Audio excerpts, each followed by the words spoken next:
안녕하십니까. 한국다양성연구소 김작입니다. 드디어 성공회대학교에 모두의 화장실이 생겼습니다.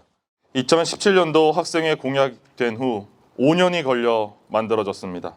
5년이라는 시간 동안 모두의 화장실을 잊지 않고 그 추진 동력을 잃지 않고 결국 만들어낸 성공회대학교 학생들에게 감사와 존경 그리고 축하의 말씀을 전합니다. 특히 2021년 비상대책위원회의 노력은 대단했습니다. 저는 정당한 요구라고 생각하진 않지만 비대위는 학교의 요구에 따라 에브리타임에 있는 모두의 화장실을 반대한다는 학생들을 설득하고자 최선을 다해 할 수 있는 모든 것을 했습니다.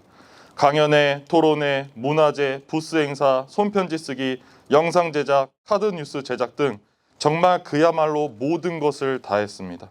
모두를 위한 학교를 만드는 것은 학교의 책임이고 그 책임을 이행하기 위해 모두를 위한 화장실을 만들고 그 가치와 필요성에 대해서 학생들에게 전해야 하는 것 역시 학교의 역할임에도 불구하고 비대위는 그 역할을 대신 수행했습니다. 모든 비대위원회 분들, 인권국 분들, 그리고 모두의 화장실을 위해 마음을 모아주시고 목소리를 내주신 모든 분들 정말 수고 많으셨습니다. 감사합니다. 2015년부터 모두를 위한 화장실 캠페인을 해온 한국다양성연구소는 2021년 한 해 동안 성공회대 비상대책위원회 분들과 함께 회의하고 자문하고 학생들을 위해 교육을 진행하고 학교와 재단을 향한 규탄의 목소리도 함께 냈습니다. 그런 시간 동안 여러 가지 이유로 적극적인 목소리를 내지는 못했지만 이 방향성을 지지하고 응원하는 성공회대학교 학생들 그리고 동문들이 고맙다는 말을 전해오기도 했습니다. 한국다양성연구소는 2022년 3월 16일 오늘을 기억할 것입니다. 오늘은 한국에 있는 대학교에 모두를 위한 화장실이 처음 생긴 역사적인 날이 되었기 때문입니다.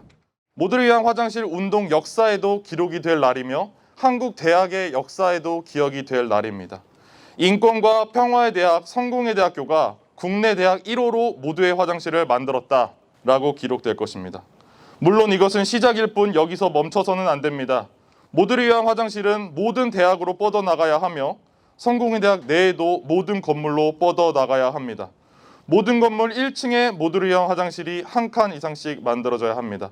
영미와 유럽 그리고 일본 등에는 이미 이런 문화가 유니버셜 디자인 또는 베어리어 프리라는 이름으로 널리 퍼져 있습니다.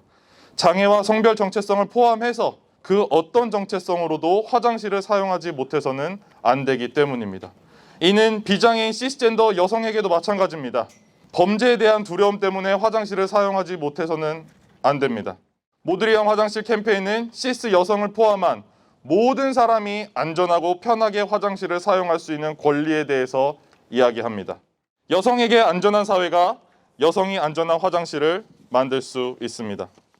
지난주 치러진 20대 대선에는 대통령 선거 역사상 처음으로 대통령 후보의 공약에 모두를 위한 화장실이 포함되었습니다. 심상정 후보가 학교에 모두를 위한 화장실 설치를 공약했습니다.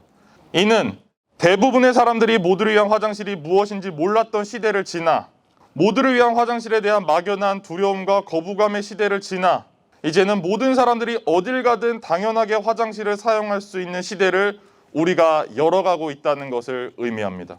모두를 위한 화장실은 모든 사람이 함께 살아가기 위한 최소한의 기반을 만들기 위한 의제입니다. 성별 이분법적이고 비장애인 중심적인 화장실은 지금 우리가 살아가고 있는 사회적 배제의 모습을 닮았습니다. 현대사회는 획일적인 기준에 의해 정상과 비정상을 나누고 그 자격을 갖춘 사람만 사회의 구성원이 될 수 있다고 하는 사회입니다. 모두를 위한 화장실은 이런 틀을 부수는 공간의 변화, 인식의 변화를 만드는 계기가 될 것입니다. 그리고 제도의 변화까지 우리는 나아갈 것입니다. 우리는 모두를 포함하는 모두가 평등하게, 모두가 존엄하게 살아갈 수 있는 사회를 만들어 갈 것입니다. 쉽지만 않습니다. 여전히 배제가 포함보다 손쉬운 방법으로 인식되고 있습니다. 노키즈존을 시작으로 노땡땡존이 널리 퍼지고 있습니다. 지난해 한 시장 조사 전문 기업에 따르면 전국 성인 남녀 1000명을 대상으로 한 조사의 약 70%가 노땡땡존에 찬성하는 것으로 조사됐습니다.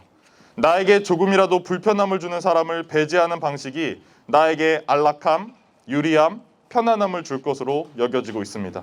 하지만 사실은 그렇지 않습니다. 시끄럽다고 어린이를 오지 못하게 하고 불편하다고 노인을 오지 못하게 하고 매출에 도움이 안 된다고 장애인을 오지 못하게 하고 익숙하지 않다고 성소수자와 이주민을 오지 못하게 하는 사회에서 나는 과연 언제까지 포함될 수 있을까요? 경제력으로 차별하고 학력과 학별로 차별하고 외모로 차별하는 사회에서 과연 나는 언제까지 존엄한 존재로 살 수 있을까요?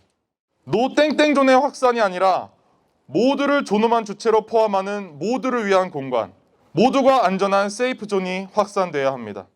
저는 성공의 대학교가 모두를 위한 화장실 설치를 통해 인권과 평화의 대학이라는 지향 가치와 정신을 실천하고 있는 학교로 널리 알려질 수 있기를 바랍니다.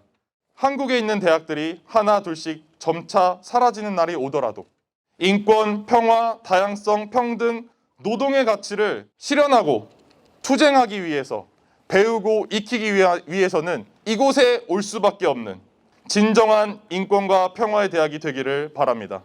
감사합니다.